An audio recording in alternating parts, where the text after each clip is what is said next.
राधे राधे श्री राधारानीर भोजनालये स्वागतम। आजकेर रेसिपि फुलकपिर झाल।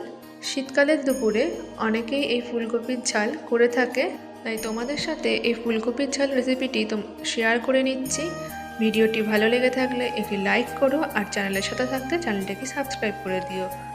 এবার ফুলকপিগুলোকে ছোট ছোট করে বানিয়ে নিয়েছি আর তারপরে গরম জলের মধ্যে ভালো করে ফুটিয়ে নেব। লবণ দিয়ে ফুটিয়ে নিলে ফুলকপি বেশ একটু নরম হয়ে যায় হালকা, আর ভালো করে ফুলকপির মধ্যে থেকে গন্ধটাও চলে যায় অনেকটাই। ভালো করে ভাপিয়ে নেওয়ার পর ঠান্ডা জল দিয়ে একবার ধুয়েও নিলাম। তারপর ফুলকপিগুলো বেশ খানিকটা তেলের মধ্যে নেড়ে চেড়ে বেশ খানিকক্ষণ সময় নিয়ে ভেজে নেব। লবণ দিয়েও তো ফুলকপিগুলোকে সিদ্ধ করে নিয়েছিলাম, তাই আর এখন লবণ দিচ্ছি না। যখন মশলাটা দেব তখনই একবারে লবণ দেব। বেশ লাল লাল করে ফুলকপিগুলোকে ভেজে নিয়েছি। আর আজকে ফুলকপির ঝালটা হলুদ দেব না, একটু সাদা সাদাই করব, তো তোমরা হলুদ দিতেও পারো। এবার একটু মশলাটা রেডি করে নিচ্ছি। একটা গোটা টমেটো, একটু বেশ আদার পরিমাণটা একটু বেশি আছে, 3 ইঞ্চি মতন আদা, যেটা ছোটো ছোটো করে বানিয়ে নিয়েছি। ঝাল তোমাদের ইচ্ছা অনুযায়ী ব্যবহার করতে পারো। তারপরে 1 চামচ সাদা তিল, 1 চামচ পোস্ত। এই সমস্ত মশলাগুলিকে খুব ভালো করে একটা পেস্ট করে নেবো, একটা স্মুথ একটা পেস্ট তৈরি করে নেবো। মশলা রেডি হয়ে গেছে। এবার লাল লাল করে ভেজে রাখা এই ফুলকপিগুলোর মধ্যেই দিয়ে দেবো এই পেস্টটি। ফুলকপি ভাজা তুলে নিয়ে আলাদা করে তেলের মধ্যে আর মশলাটাকে বেশি করে রসাবো না, ফুলকপির মধ্যে একবারে দিয়ে রসাচ্ছি, তাহলে এতে কম তেলেই রান্নাটা হয়ে যায়। যারা একটু তেল বেশি পছন্দ করো তারা ফুলকপি ভাজাটা তুলে নিয়ে আর একটু তেল দিয়ে মশলাটাকে আলাদা করে ভালো করে রসিয়ে নিতে পারো। তারপর দিয়ে দেবো স্বাদ মতন লবণ আর একটু অল্প করে লঙ্কার গুঁড়ো।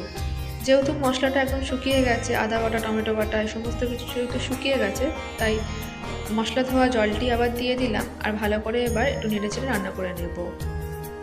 আর সবার শেষে দিয়ে দিচ্ছি একদম 2 চামচ টক দই, ভালো করে ফেটিয়ে নিয়েছি অল্প করে চিনি দিয়ে। আলাদা করে চিনি দিইনি, এই দইয়ের সাথে একদম চিনিটা ফেটিয়ে নিয়ে তারপর দিয়ে দিলাম। দেওয়ার পরে এবার কিছুক্ষণ হতে দেবো ফুলকপিটাকে। গ্যাসের ফ্লেমটা মিডিয়ামে দিয়ে ছেড়ে দেবো, নিজে নিজেই বেশ ফুলকপিটা আবার হবে।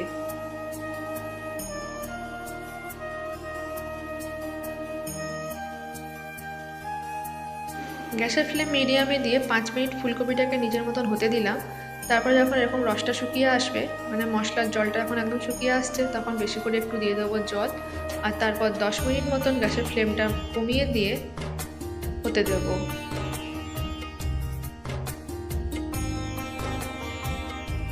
এবার চাপা দিয়ে দিচ্ছি আর 10 মিনিট মতন হতে দেবো।